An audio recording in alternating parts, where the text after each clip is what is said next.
Hello everyone, welcome to our channel, and if you're new, I'm Jennifer. Cory and I are so pleased to have you here with us today on our channel. We have an exciting video planned. I have been dying to redo our dining room table, and so we kind of have a little mini makeover for the dining room. And when I say mini makeover, it's just really basically the table. That's because we live in a rental and I cannot paint or do anything like that. And not that I would paint. I do like the wall color in here. It's very nice in here. They have crown molding and wainscoting, and so it's very pretty in here. The only thing I don't like is the overhead lighting.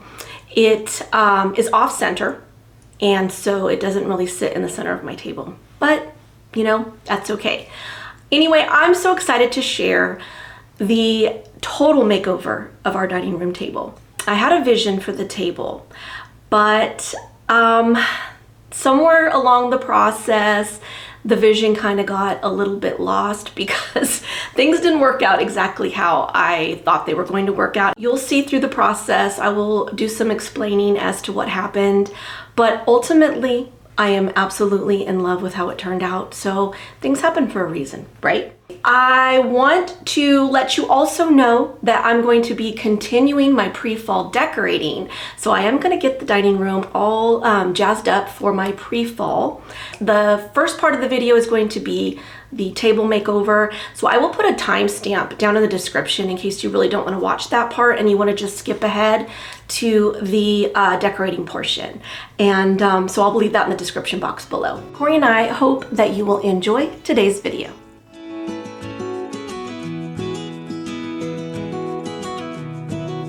I've had an on-again, off-again relationship with this table. It is 30 years old and the first piece of new furniture Cory and I bought as a married couple. All our other furniture in our first home was hand-me-downs. His mom gave us our living room furniture, and our bedroom furniture was my parents' first bedroom set. At the time I bought it, I had kind of a Victorian style, and the colors were hunter green and burgundy and lots of plaids, so this table fit perfectly. Although my tastes have changed through the years, I've loved this table, but also have wanted a new table to stay current with my style. Yet I just can't part with it for many reasons. One, it's solid wood, and they just don't make things solid wood anymore. And also, this table has been the gathering place for my children's birthdays, family holidays, dinners with friends, and so much more. So this table has sentimental value I cannot put a price on, and I know that no one would ever offer me the right amount of money to part with it. When we moved into our last home, I had Cory paint the table and chairs to fit my French country style. But now I want to change, and I really want to see the pretty wood, but in something far less orange and shiny. This makeover was not inexpensive with all the items we had to purchase, but we did save money from having to buy a brand new table. I will say there were some things that we bought that were very important, like these brushes in varying sizes, which helped greatly with getting all the paint off. We did opt to use the more potent stripper only because the finish on this table was factory and we knew it would take something strong to remove it. We wore masks, but these probably weren't the best for this type of project, so I suggest getting something that can protect you better from the fumes. And then we did have a garage door open for ventilation, as well as a fan blowing toward the opening. I was in a crazy mood this day and Cory was having none of it. I think he knew already the amount of work he had in front of him. Even so, I was the comedic relief for the day.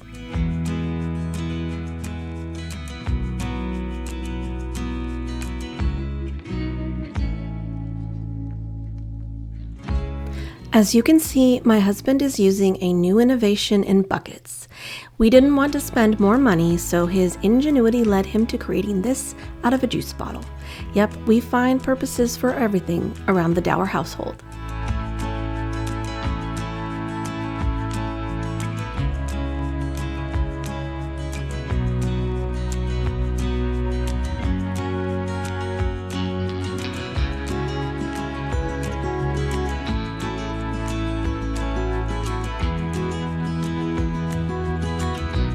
The paint came off really well after the first application in some areas and not so well in others. Some of it was really stubborn, which is where those brushes come in handy.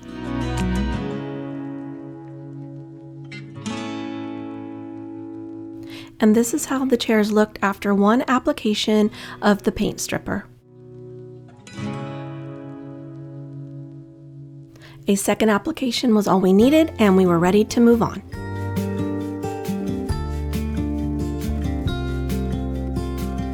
With the chairs done, Cory turned his attention to the table. Applying a really thick coat is best, and keeping the surface from drying out is really key to removing the varnish from the top. We used 2 cans of stripper to do this entire table and chair set, and 1 can of mineral spirits to wipe it down after.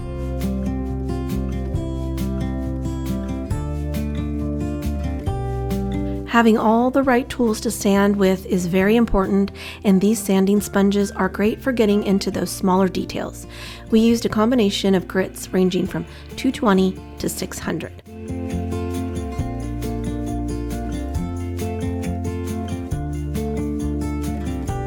Cory first started out with 220 and then graduated to 600 as a final sand to make everything smooth.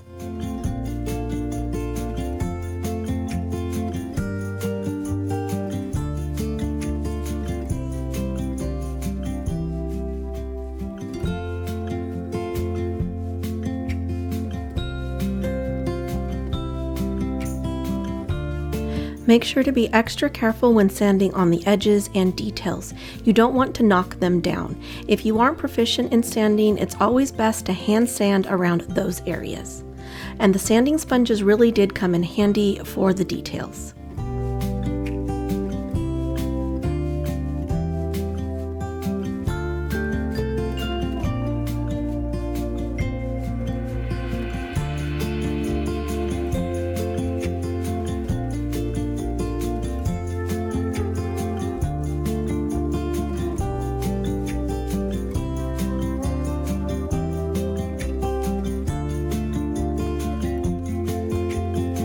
Cory repeated the sanding process on the legs and the chairs.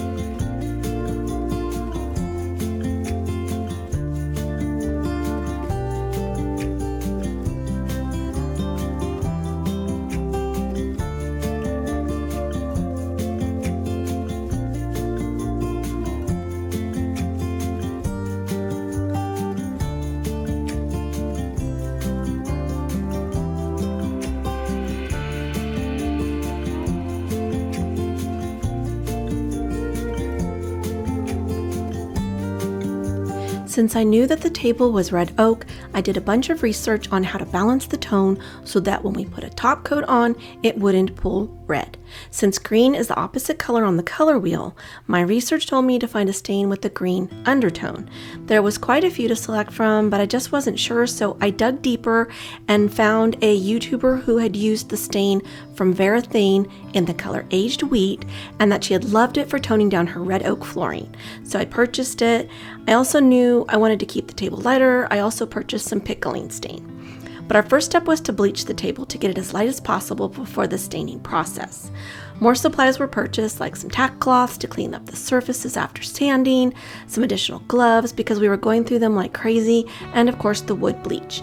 I found this one Zinsser on Amazon and ordered 10 boxes to do this table. Cory also picked up some sponges and 2 buckets, one for each part of the solution for the bleaching process.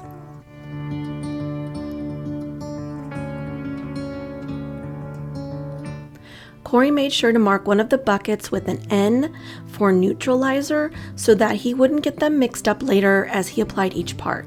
Part B comes second and is the neutralizer, and part A comes first, which is the bleaching solution.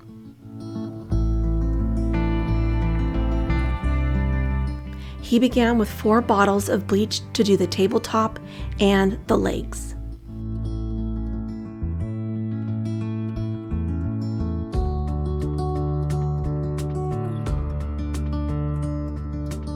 To bleach, you need to saturate the wood with part A and allow it to set per the instructions and your wood type.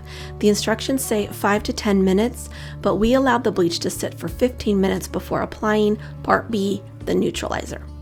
These steps must be done together, so you can't apply the bleach and then wait until the next day to apply the neutralizer. They must be done one right after the other. You then allow the neutralizer to dry overnight.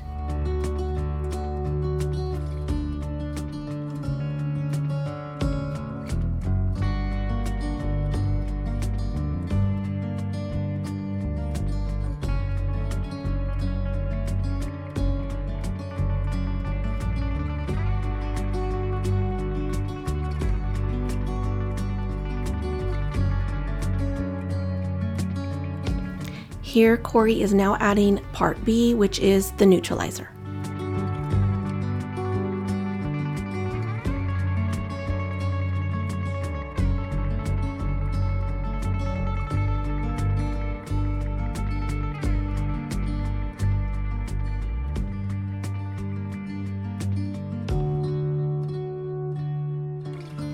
After about 30 minutes, I could already see the difference.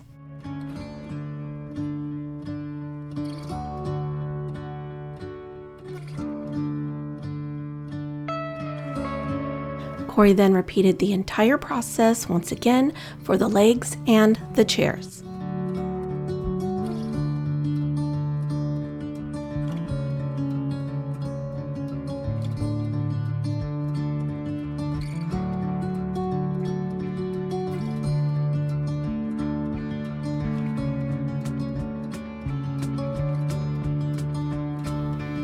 By the next day, I was shocked at how light everything had gotten. I definitely recommend Zenser for bleaching oak wood.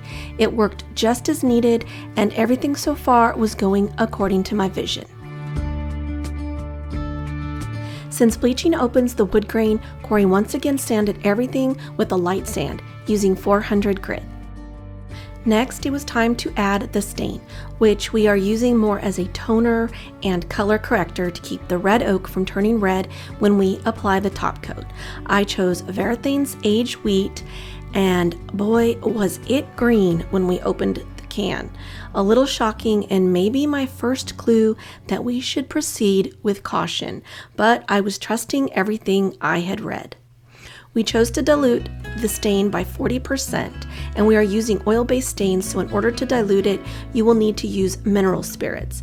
If you are using a water-based stain, you'll simply dilute with water.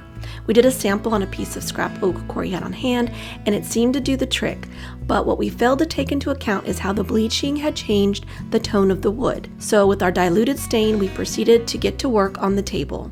As Cory put the stain on, I was truly shocked at how green it was, and this was where I started to panic a bit because I really didn't want to change the color so much as just neutralize it, but I kept telling myself to trust in the process. He worked in small sections and wiped off the stain immediately after application because, again, I didn't want to darken the table. But even at 40% dilution, I saw a noticeable difference in how dark it had become. Again, this is where we should have maybe thought about stopping and sanding just this portion and maybe to rebleach it. But we were hoping it would dry lighter, and I knew that I still wanted to add the pickling stain, which I thought would also tone it down and lighten it a bit. Also, I did like how the stain brought out the wood grain, which I really did want, so I was doing my best to ignore that the table was now looking more yellow, green than red.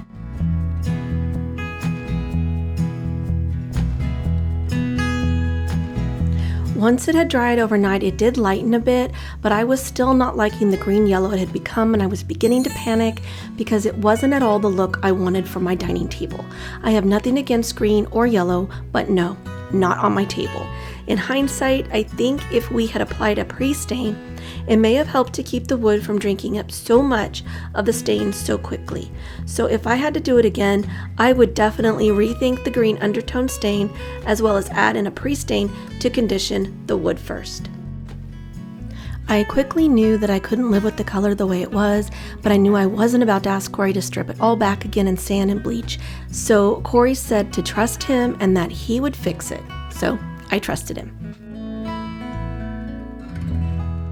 He went back to the store and picked up Verethane's stain in carbon gray, which he decided to use with a stain we had on hand, Jacobean.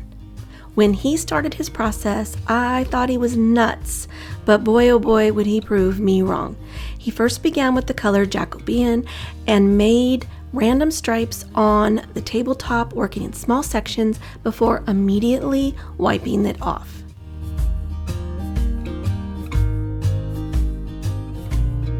You can see the completed section to the left, which I absolutely loved. There was so much movement in the wood and color variation. I couldn't believe he achieved it with this crazy application process, but Cory is a wizard sometimes.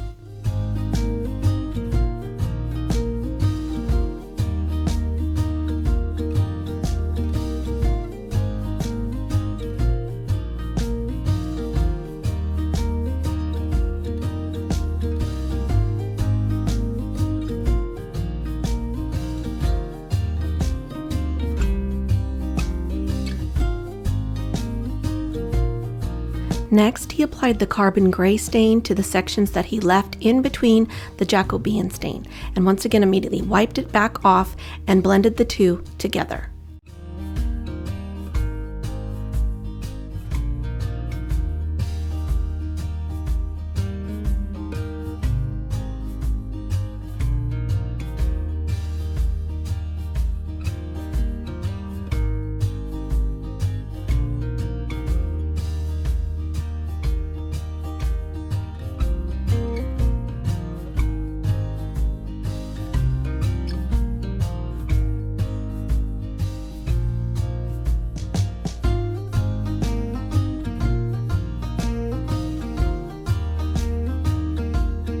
He did the same application to the legs of the table and the chairs, using a stripe of each color to create interest and depth that just wasn't there with the aged wheat stain.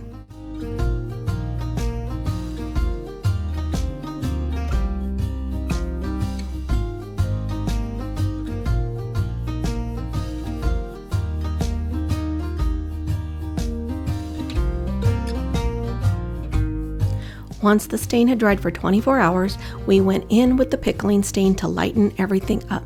Pickling stain is to be applied against the grain because it settles into the grain of the wood, whereas a whitewash just coats the entire surface. I didn't want a whitewash effect, so I opted for the more subdued pickling instead.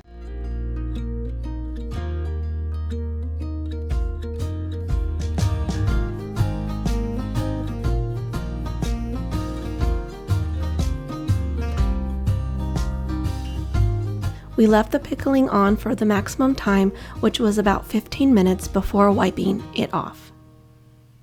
I know it looks pink, but trust me, it does lighten as time goes by to a neutral color. Cory repeated the pickling process with the legs and the chairs.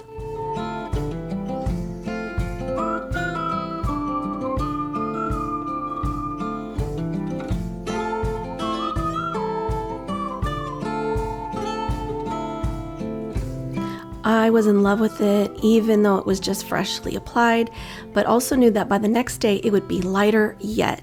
I felt like we had climbed a mountain, and by we, I mean Cory. He had worked so hard to get the wood to be a color I liked, and he accomplished that and more.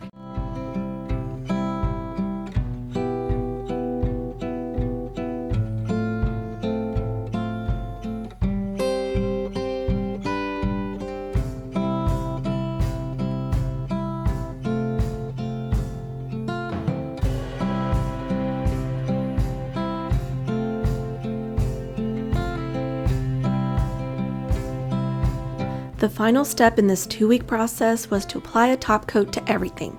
We chose to use a water-based poly in matte because water-based tends not to yellow, and I really didn't want a shine to the table. Now, since we used oil-based stains for the other applications, we had to allow at least 48 hours. We waited 72 before applying the water-based poly. Cory used a sponge roller to apply the poly, making sure to roll with the grain.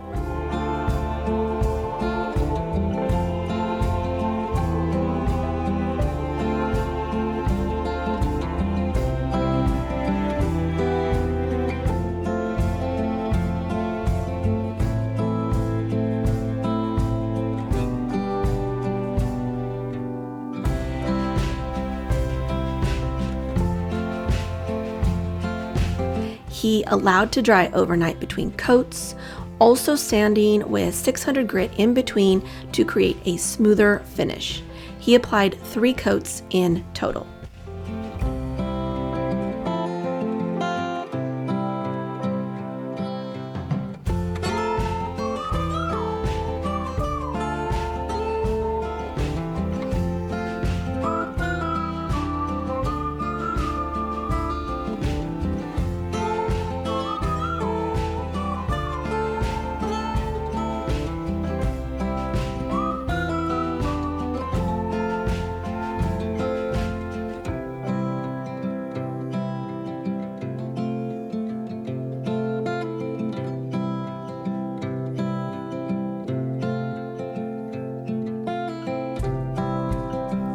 For the chairs and table legs, Cory chose to use the spray version of the poly to make it easier to apply. He did the same process of applying, waiting to dry, sanding, and applying again for a total of 3 coats.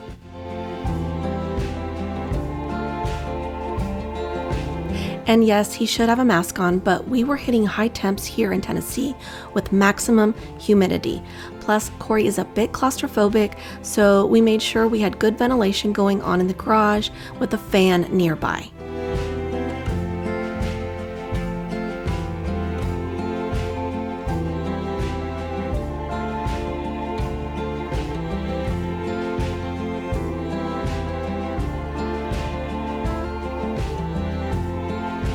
Finally, we were on the home stretch. It was time to recover the chair cushions. We had found some fabric 70% off at Joann's. It was only a yard at the time we bought it for an option to reupholster our bench cushion that's in our bedroom, but I opted for something else. So when I saw how well this fabric looked with the color of the chairs, I immediately went back online and found it again. It's the color Nomad Snow, and I found it for 40% off for the additional 3 yards we needed. I ended up with about 1.5 yards extra, but I'm okay with that because if we ever stain or soil a cushion, we'll have replacement fabric. Also, this fabric is Krypton, which is stain resistant. I thought it made a good fabric for the chairs.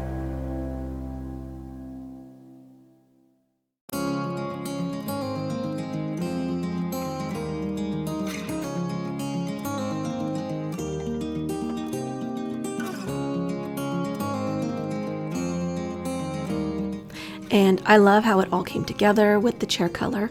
The subtle color variation in the fabric just works so well with the tones in the wood. I was doing a happy dance, as you better believe Cory was taking a well-deserved rest after this project. Overall, I think it came together perfectly in spite of the shaky start.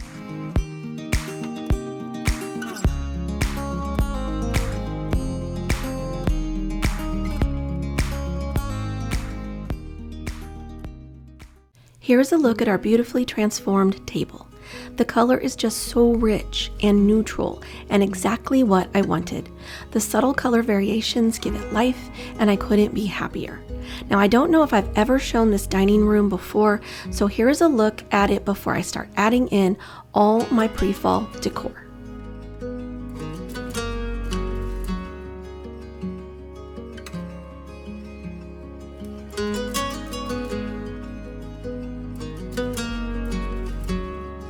This dining room is a bit narrow, so I don't have much room for a sideboard. I added this small table, but if this was our forever home, I would definitely get something much longer to fill up this wall a bit more. I'm adding one of our vintage finds. I love the rich brown color of this crock, and I think it will work well transitioning into fall. And to the crock, I'm adding in a warmer toned green stem, and I'm not sure what type of leaf this is, but I bought this a few years back from Michael's. And to the green stem, I'm adding in blue thistles from Hobby Lobby. I love the texture they'll bring to the arrangement.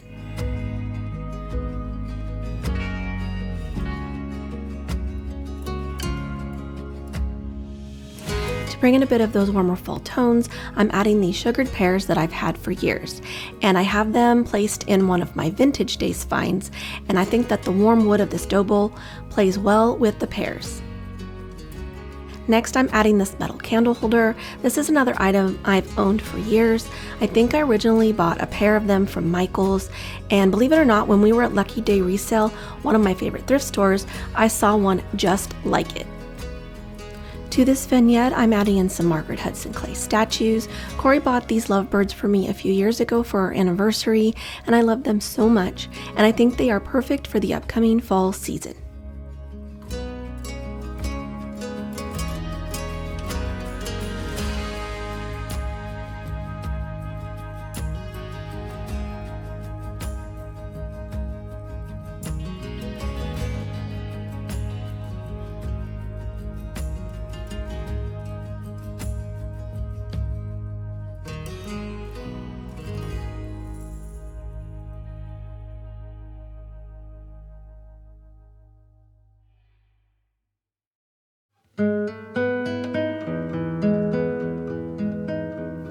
I found these dishes last fall at World Market and I just fell in love with them. They are matte and have this beautiful mottled appearance.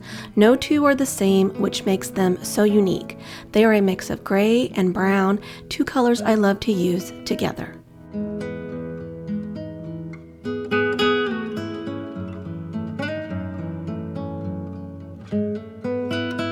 To the bottom shelf, I'm adding in an antique find. This native Indian pottery with its warm tones is perfect for the upcoming season.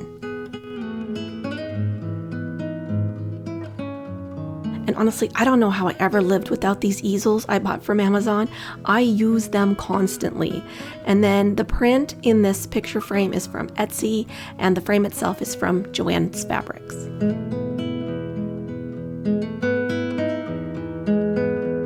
This cute little pot is from Hobby Lobby and is flat on one side so that it can hang against the wall, but I love how the gray and brown mix with all the other items I've used, so I'm going to just set it here with a few fall picks from Hobby Lobby. This is another print I bought off Etsy, and I had it printed out on some of Cory's drawing paper to give it a more authentic look. It is such a pretty picture and I will enjoy it all throughout the fall season. This frame is from Hobby Lobby, and although the painting I took down that was originally up on this wall was larger, I have found that it's really hard to find square frames in larger dimensions. I would have preferred this one a bit bigger, but it works and I love the color it adds. I found these pretty placemats at Hobby Lobby in their fall section. They were 40% off. I thought that they would add a bit of texture and warmth to our dining room table. And I want to use my newest find, a white pottery vase I recently found at Lucky Day resale, but I don't want to scratch my table, so I'm using the placemats to protect all the hard work my hubby did. I'm also going to offset the vase from the center of the table to add in some candle holders to the other side. You don't always have to place your vases in the center of the table. Sometimes the unexpected is more pleasing to the eye. These stems are from Afloral and I love them. I did get them on sale, and the subtle look of their leaves changing color is perfect for this transitionary period between summer and fall.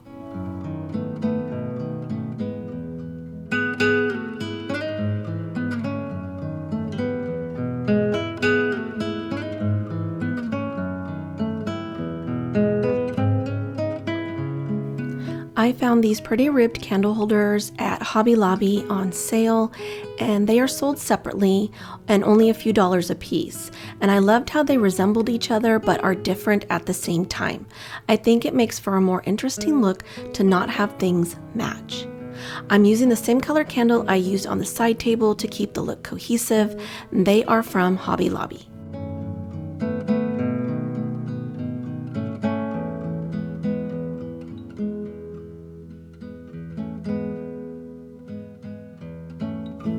Here is a look at our newly decorated dining room.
Cory and I hope that you have enjoyed today's video and our little mini makeover. I know it was just our table, but I do absolutely love how it turned out.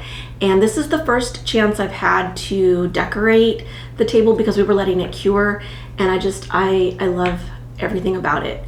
And I hope I've inspired you today to do some pre-fall decorating in your own home. I love my new vase. I love these new florals from Afloral. I know they're a little pricey, but they're so worth it, and they're so pretty. And you know, if you have any questions about any of the items that I showcased today, also I'll be leaving them linked in the description box below. Anything that I can link, obviously things that I've picked up that are secondhand or vintage, I won't be able to share those, but I don't know that I'm going to change anything when fall actually hits. Maybe a floral or two here or there. If you've enjoyed today's video, please do hit that like button because it really does help out our channel. And if you're new here, please consider subscribing. We would love to have you. And if you do subscribe, don't forget that little bell notification. It will let you know when we upload our videos. We have enjoyed having you here, and we hope you have an amazing week ahead. We will see you very soon in the next one. Bye for now.